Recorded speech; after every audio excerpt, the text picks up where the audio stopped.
Assalamualaikum warahmatullahi wabarakatuh. Waalaikumsalam Waalaikumsalam. Kak Tias. Hai guys, balik lagi bersama Tias di podcast Ruang Rindu, ruang riset dan diskusi. Nah, kali ini kita bakal ngobrolin nih seputar etika perusahaan, di mana fokus utamanya adalah tanggung jawab sosial perusahaan. Atau mungkin teman-teman lebih tahu dengan sebutan CSR, Corporate Social Responsibility. Kita akan berdiskusi santai dengan teman-teman kita yang udah ada di sini nih. Sudah hadir Mas Puji, Mas Hendra, Mas Yuda, dan Mas Gigi. Gimana kabarnya kalian? Baik. Alhamdulillah baik, Gimana luar kabar kita, biasa. Tias? Allah Sehat Akbar. semuanya. Kayak anak Tias sendiri pesantren gimana? ya. Kak Tias gimana? Alhamdulillah. Sehat toh? Alhamdulillah sehat. Masih Semoga musim kita hujan kan? semua masih musim hujan di sini, Kak. Ya ampun. Tolong jaga ya kesehatannya. Omikron. Nah, terus di sini kita akan membahas tentang tadi etika perusahaan nih, Kak. Kita akan menunjuk salah satu perusahaan namanya PT PP Construction and Investment. Mungkin ada yang tahu PT PP itu apa sih? Mas Puji tahu nggak sih PT PP apa? Tahu dong. Makanya aku punya executive summary-nya juga nih. Oh iya, apa tuh? Oke, aku coba jelasin dikit ya. PT Pembangunan Perumahan atau biasa kita kenal dengan PT PP kan berdirinya pada tanggal 26 Agustus 1993, di mana awal mula nama perusahaan itu adalah NV Pembangunan Perumahan. Selanjutnya direburlah pada tanggal 29 Maret menjadi perusahaan negara dan akhirnya pada tahun 1971 PN Pembangunan Perumahan ini menjadi perseroan terbatas atau PT atau lebih kenal dengan PT Pembangunan Perumahan Persero. Selain itu perusahaan ini juga mencatatkan sejarah pada tahun 2009 yaitu melakukan initial public offering atau IPO. Keren banget kan tuh perusahaan.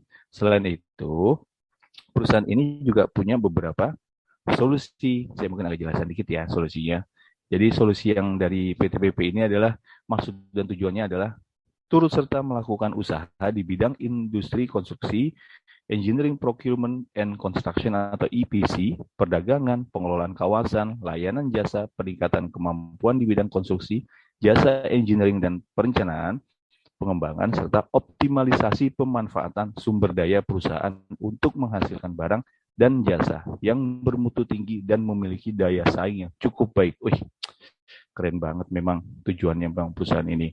Selain itu, PTPP ini juga memiliki struktur organisasi yang sangat besar. Kita lihat memang pada tahun 2020 akhir, tepatnya di bulan September, itu susunan organisasi tingginya adalah Dewan Komisaris, di bawahnya ada Direktur Utama. Nah, Direktur Utama juga membawahi beberapa direktur. Uniknya di perusahaan PTPP ini, ada beberapa direktur yang memang mungkin karena skalanya juga berbeda. Ada Direktur Strategi Korporasi dan HCM, Direktur Keuangan dan Manajemen Risiko, dan juga 3 Direktur Operasi dan seluruh divisi maupun departemen di bawahnya.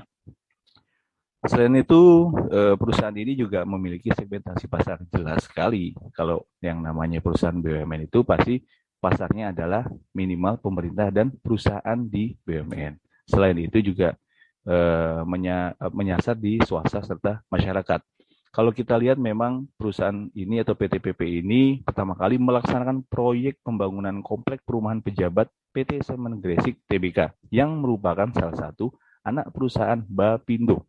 Selain itu, atas keberhasilan dari proyek utamanya, PTPP dipercaya kembali loh untuk mengawal proyek-proyek besar hasil rampasan perang dari pemerintah Jepang, seperti Hotel Indonesia, Bali Beach Hotel, Ambarukmo, dan Samudra Beach Hotel. Dan seluruh proyeknya sampai saat ini masih bisa dinikmati oleh kita semua. Dan dari semuanya itu, ada penjelasan mengenai pencapaian maupun target penjualan. Memang pada tahun 2020, adalah masa-masa yang sangat sulit ketika pandemi COVID hadir di Indonesia. Namun PTPP berhasil melalui tahun tersebut dengan membukukan kinerja yang positif. Adapun sumber pendapatan bidang-bidang usaha dan persentase sumbangannya pada perusahaan selama tahun 2020 melalui berbagai segmen, baik konstruksi, EPC, properti, dan realty, serta peralatan maupun energi. Jadi itu sih Kak Tias beberapa informasi tentang perusahaan yang akan kita bahas hari ini. Oh, oke. Jadi bergeraknya di beberapa segmen ya, masyarakat, pemerintahan, swasta. Banyak juga ya ininya apa segmen-segmennya. Bener. Kemudian, oh iya, aku juga ada nih info tentang CSR-nya. Jadi, kalau di PTPP itu ada program tanggung jawab sosial perusahaan, atau mungkin kita singkat aja ya, CSR, dan program kemitraan dan bina lingkungan, lebih dikenal dengan PKBL. Nah, dua program itu adalah salah satu perwujudan dari tanggung jawab sosial dan lingkungan di PTPP, yang dapat memberikan dampak positif kepada masyarakat, di mana masyarakat sekitar dapat bergabung dengan perusahaan sebagai karyawan, baik pekerja tetap ataupun kontrak, tentunya setelah lulus proses rekrutmen. Nah, PTPP juga memberikan peluang bagi para pelaku usaha lokal untuk dapat memajukan diri menjadi vendor atau pemasok barang dan jasa sesuai kebutuhan perusahaan. Nah, semua itu bertujuan untuk meningkatkan taraf ekonomi dan kehidupan bagi masyarakat setempat. Untuk beberapa pelaksanaan proyek yang menimbulkan dampak negatif, tentunya sebagai bentuk pertanggungjawaban, perusahaan menyediakan saluran pengaduan yang dapat dimanfaatkan oleh semua masyarakat, dan itu dapat diakses melalui email pengaduan@ptpp.co.id. Terkait CSR-nya sendiri, ada berbagai macam dasar peraturan dan kebijakan yang berlaku di Indonesia. Namun, saya singkat aja, ada aktivitas utamanya, yaitu memberikan penyaluran dana pinjaman untuk membiayai kebutuhan modal kerja. Ada juga memberikan penyaluran tambahan dana pinjaman dalam rangka membiayai kebutuhan jangka pendek. Kemudian, melakukan pembinaan untuk membiayai pendidikan, pelatihan, pemagangan, promosi, dan hal-hal lain terkait dengan program kemitraan. Yang keempat, memberikan bantuan dana bina lingkungan yang digunakan untuk tujuan yang memberikan manfaat bagi masyarakat di wilayah usaha. Nah, bantuan ini biasanya ada di 7 aspek, yaitu korban bencana alam, pendidikan, peningkatan kesehatan, pembangunan prasarana dan atau sarana umum, sarana ibadah, konservasi alam, dan juga sosial masyarakat dalam rangka pengentasan kemiskinan. Kemudian yang kelima, ada pemantauan kegiatan usaha mitra binaan, serta yang terakhir, pelaporan kegiatan PKBL. Sumber dananya sendiri itu ada dasar peraturannya, mohon maaf. Ada Per 03 MBU garing 12 garing 2016 tanggal 16 Desember 2016 yang menjadi dasar sumber pendanaan PKBL yang terdiri dari melakukan penyisihan sebagian dari laba bersih BUMN, di mana mungkin kita ketahui laba-laba itu harus dipergunakan untuk TJSL. Kemudian ada sumber anggaran yang diperhitungkan sebagai biaya dana program kemitraan BUMN. Ada juga dana program Bina Lingkungan yang berasal dari saldo dana program Bina Lingkungan yang dialokasikan. Ada dari hasil bunga deposito dan terakhir jasa giro dari sisa dana program BL. Terakhir ada laporan keuangan. Itu adalah salah satu bentuk pertanggungjawaban manajemen untuk mengeluarkan laporan keuangan unit program kemitraan disusun berdasarkan standar akuntansi entitas tanpa akuntabilitas publik atau SAK-ETAP. Nah, sebagai informasi, PTPP punya penghargaan nih. Untuk penghargaan terakhir, ada Indonesia CSR PKBL Awards 2020, kategori Best PKBL for Indonesia. Kemudian, Indonesia Top CSR PKBL of the Year 2020, kategori Special Achievement for the Corporate Contribution. Itu teman-teman kalau untuk CSR. Cuma dari berbagai macam program CSR ini biasanya ada isu-isu nih yang muncul-muncul. Mungkin salah seorang dari teman ada yang tahu nggak? Kak Yuda mungkin tahu? Iya, Tias. Jadi kan tadi kan Tias sempat singgung ya bahwa di dalam program tanggung jawab sosial perusahaan ataupun CSR dan PKBL-nya PTPP, di sini memberikan dampak positif kepada masyarakat. Nah, masyarakat sekitar bisa bergabung dengan perusahaan sebagai karyawan. Nah, cuman saya dapat nih ada dari sumber kanal inspirasi.com. Ini pada tahun 2019 ada proyek pembangunan pabrik NPK. Jadi pabrik NPK itu adalah pabrik kimia yang ada di daerah Aceh Utara. Nah, disinyalir itu mendatangkan banyak tenaga kerja dari luar daerah tersebut, dari Aceh ya. Nah, jadi pabrik tersebut di Aceh, sehingga mendapatkan banyak kecaman dan aksi demo dari berbagai aktivis lokal seperti Forum Kepemudaan Desa sama Forum Pemuda Dewantara. Nah, adapun pelanggaran dan tuntutan yang dikemukakan itu adalah yang pertama, itu adanya ketidakjelasan tahapan dalam penerimaan tenaga kerja yang dilakukan oleh PTPP.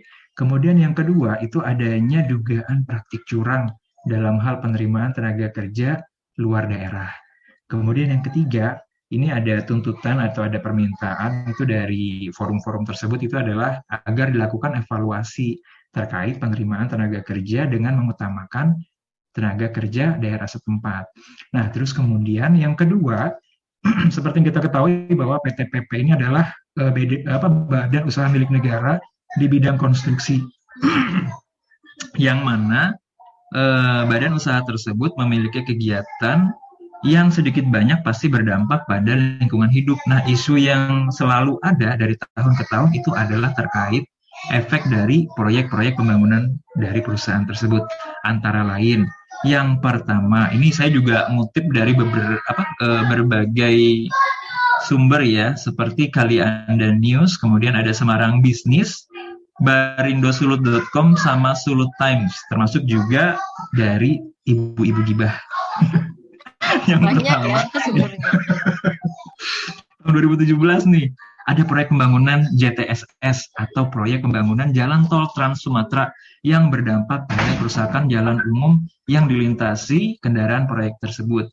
Kemudian tahun 2018 ada proyek pembangunan Bandara Kulon Progo, juga sama nih, jalannya berlubang katanya gitu kan, dilalui oleh truk-truk pengangkut material milik PP. Nah, terus di tahun 2021 proyek tol Bitung di Sulawesi Utara juga mengakibatkan banyaknya jalan rusak akibat dilalui truk-truk pembawa atau pengangkut material oleh PT PP. Nah, yang keempat itu di tahun 2021 juga ada proyek bendungan Lolak Desa Pindol di Sulawesi Utara mengakibatkan rusaknya kebun nanas warga tuh. Nah, adapun respon dan penanganan dari PT PP sendiri terkait beberapa kasus itu, yang pertama, PT PP beralasan yang terkait tenaga kerja tadi ya, adalah bahwa proyek pembangunan NPK merupakan proyek yang membutuhkan tenaga kerja yang memiliki skill dan kompetensi tertentu, dikarenakan proyek ini adalah proyek pembangunan pabrik kimia. Jadi tenaga kerjanya itu adalah tenaga kerjanya itu ada banyak. Jadi totalnya itu ada 253 tenaga kerja yang terdiri dari 145 tenaga kerja non-skill dari Aceh dan 108 dari luar Aceh yang memang memiliki skill tertentu. Secara keseluruhan proyek ini nantinya akan membutuhkan 600 orang lebih dan PT PP akan mempertimbangkan usulan dan aspirasi tersebut. Nah, terus kemudian yang terkait kasus rusaknya jalan, terus rusaknya kebun warga, PT PP itu sifatnya reaktif ya, jadi memang pada akhirnya dia akan ganti, cuman terlebih dahulu dia mau investigasi dulu begitu. Oke. Jadi isunya sebenarnya mungkin ada banyak, cuma kita garis bawahi aja. Yang pertama terkait rekrutmen pegawai atau karyawan, itu mereka mungkin meng-hire dari luar daerah, sedangkan aspirasi dari masyarakat tuh kenapa nggak dari lokal aja sih gitu ya Kak ya. Terus kemudian yang kedua terkait dengan dampak ke lingkungan. Katanya sih pembangunan, tapi kok merusak lingkungan. Oke, dari keterangan yang dari Kak Yuda buat itu kebanyakan PT PP itu bersifat reaktif atau seperti menunggu dicolek dulu nih baru bisa memberikan kejelasan kenapa sih seperti itu gitu. Tapi mungkin kita fokus ke salah satu, yaitu terkait hire atau rekrutmen. Di sini ada nggak sih yang punya ide gimana supaya program itu tuh bisa memberikan nilai lebih terhadap masyarakat dan perusahaan. Jadi nggak ada tuh senggol-senggolan lagi terkait rekrutmen. Mungkin Mas Hendra? Mungkin Mbak Tias sebelum Mas Hendra, Gigi nih. Oh iya, ya ampun Mas Gigi, aku ya ampun, mohon maaf Mas Hmm, Gigi. nggak Kemana apa, aja? Nggak salah. nggak apa-apa Mbak Tias. Oh iya, Aku menanggapi gimana Mas sedikit Gigi? ya. Terkait kalau Mas Gigi itu kalau nggak salah pendalamannya Ethical tentang dilemma. ethical dilemma, sama Betul bentuk. sekali. Iya. Iya Mbak Tias, tadi aku dengerin penjelasan dari Mas Yuda itu sebenarnya sudah komprehensif banget, sudah dijawab semua. Cuma mungkin aku mau tambahin sedikit, karena memang namanya ethical dilemma atau konflik of interest dalam perusahaan, khususnya yang di bidang konstruksi dan tentang pembangunan itu pasti impact-nya kan kepada masyarakat toh. Jadi kalau kita lihat sendiri memang PTPP ini bersifat reaktif. Ya, kita tahu sendiri ketika unjuk rasa atau demo dari masyarakat yang terdampak dari proyek yang sedang dikerjakan, pasti PTPP baru melakukan perbaikan dalam hal proyek sendiri. Kita lihat sendiri bahwa yang pertama, apa sih yang dilakukan PTPP ketika mereka di demo sama masyarakat yang sekitar terkait dengan kasus penerimaan karyawan, itu seharusnya PTPP memberikan transparansi terhadap kegiatan rekrutmennya. Diusahakan kalau bisa ya orang-orang lokal itu dibudayakan. Memang mungkin secara ilmu mungkin tidak bisa, tapi secara fisik atau secara tenaga kan mungkin masih bisa dijalankan. Lalu yang kedua terkait jalan yang rusak. Tadi saya lihat Mas Yuda menjelaskan yang Bandar Kulon Progo ya Mas ya. Itu sudah sewajarnya PTPP memperbaiki atau memberikan kompensasi ganti rugi dampak lingkungan yang rusak akibat proyek tersebut. Nah, dari situ kan kita bisa melihat apakah kita setuju dengan program atau kegiatan yang dilakukan perusahaan. Kalau menurut saya sih ya agak kurang setuju ya, karena mitigasi proyek terhadap impact kepada masyarakat tidak dipersiapkan dan akan berdampak baik kepada keuangan maupun kepada reputasi perusahaan. Mungkin itu tambahan dari saya, dari Kiki, Mbak Tias. Oh iya, benar juga. Betul. Karena mungkin sebaiknya perusahaan itu bersifat proaktif ya memang. Maksudnya memitigasi apa sih dampak-dampak negatif yang akan timbul. Jangan nunggu apa tadi? Dicolek dulu lah istilahnya ya. Oke. Oh ya, terkait dengan isu ini, kita akan fokus ke mana tadi? Tentang rekrutmen. Ada nggak sih tadi Mas Hendra mungkin bisa nggak kasih ide atau saran buat kita-kita nih? Kayak mereka ngerekrutmen dari lokal aja gitu.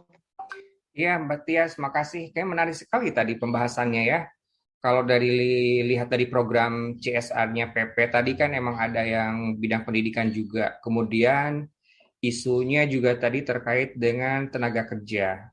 Nah, saya kepikiran nih, karena kan kalau misal perusahaan yang baik itu ya, yang maksudnya yang baik di mata masyarakat itu, perusahaan yang bisa menjalin hubungan dengan badan amal, sekolah, atau kelompok masyarakat lokal lainnya. Dan related to isu tadi yang disampaikan, saya kepikiran untuk membentuk PP itu sebaiknya membentuk balai pelatihan kerja gitu. Jadi balai pelatihan kerja ini nanti yang akan bekerja di proyeknya PP, ya diberikan pelatihan di balai pekerja ini gitu. Jadi istilahnya sebagai wadah lah bagi para calon pekerja untuk mendapatkan pelatihan sesuai dengan job desk yang nantinya akan dikerjakan di proyek PP. Ini menarik menurut saya karena bisa memfasilitasi pelatihan bagi orang yang akan dipekerjakan di proyek PP. Kemudian menjembatani gaps nih kompetensi di lapangan pada saat pengerjaan proyek. Karena banyak juga ya proyek pekerja yang tidak sesuai dengan standar kebutuhan pelaksanaan proyek.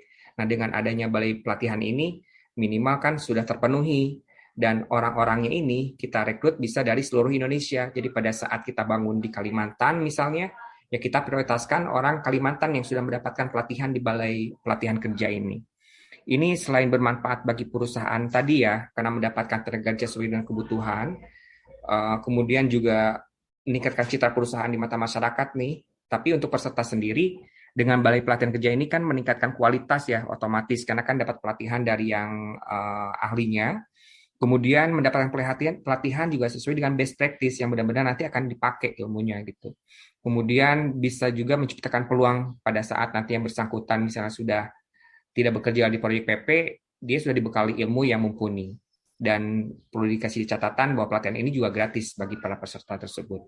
Dan ini juga bisa membantu program pemerintah mengurangi pengangguran, meningkatkan pendapatan daerah, dan mengurangi kasus kekerasan terhadap pekerja yang merugikan negara. Kasus kekerasan ini karena terdapat gaps dalam pekerjaan biasanya salah satunya. Kemudian mekanisme seperti apa sih? Karena kita ketahui Mbak Tias dan rekan-rekan semua ya bahwa balai pelatihan kerja di Indonesia kan udah banyak ya, ada ribuan, cuman yang aktif mungkin hanya beberapa nih. Nah, ini kita juga bisa PP bisa menjadi jembatan nih. Monggo apakah bisa membangun sendiri balai pelatihan kerjanya atau kolaborasi nih dengan balai pelatihan kerja yang sudah ada baik milik pemerintah, Kemenaker ya, kemudian atau milik BUMN lainnya bila punya karya dan lainnya. Jadi bisa dikolaborasikan mana yang lebih baik. Tapi intinya bisa menjawab isu-isu tadi gitu, Mbak Tias. Mungkin itu Oh, sih Tias, atau mungkin ada yang lain mau nambahkan, silakan monggo. oke, jadi perusahaan menyediakan atau membuat wadah sumber daya, khususnya sumber daya manusia, tapi pastinya memenuhi kualifikasi dan kebutuhan perusahaan. Bagus juga itu idenya, Kak. Mm-mm. Bahkan bisa berkolaborasi dengan perusahaan lain, di mana tentunya memberikan dampak positif ya untuk masyarakat, Iya. pemerintah, pasti tentunya perusahaan juga gitu. Wah, seru juga ya obrolan kita, apalagi tentang etika perusahaan, di mana PT-PP ini perusahaan yang bergerak di berbagai macam bidang, yang tujuannya memberikan dampak positif dan dampak negatif. Terkait dengan program CSR, pasti di beberapa program ada isu tadi, salah satunya tentang tenaga kerja luar daerah, di mana masyarakat lebih menginginkan tenaga kerja dari lokal terlebih dahulu. Dan tadi idenya dari Mas Hendra juga, kawan-kawan, kita sebaiknya membentuk SDM yang khusus untuk memenuhi kualifikasi dan kebutuhan perusahaan. Oke, oke, oke. Seru, seru, seru, seru. Wah, nanti teman-teman, next kalau misalkan ada obrolan yang lebih seru lagi, kita ketemu lagi ya. Sebelumnya terima kasih loh sama Mas Hendra, Mas Puji, Mas Yuda, dan Mas Gigi buat obrolan kita kali ini. Terima kasih banyak. Assalamualaikum warahmatullahi Makasih wabarakatuh. Tias. Makasih ya. Makasih juga rekan-rekan semua, Terima Mbak kasih, Tias. Sampai Tia. ketemu lagi Yo, di podcast berikutnya. ciao Bella. Ciao, Bella. Dan Kay. Ciao Bella tuh hai cantik ya. Iya.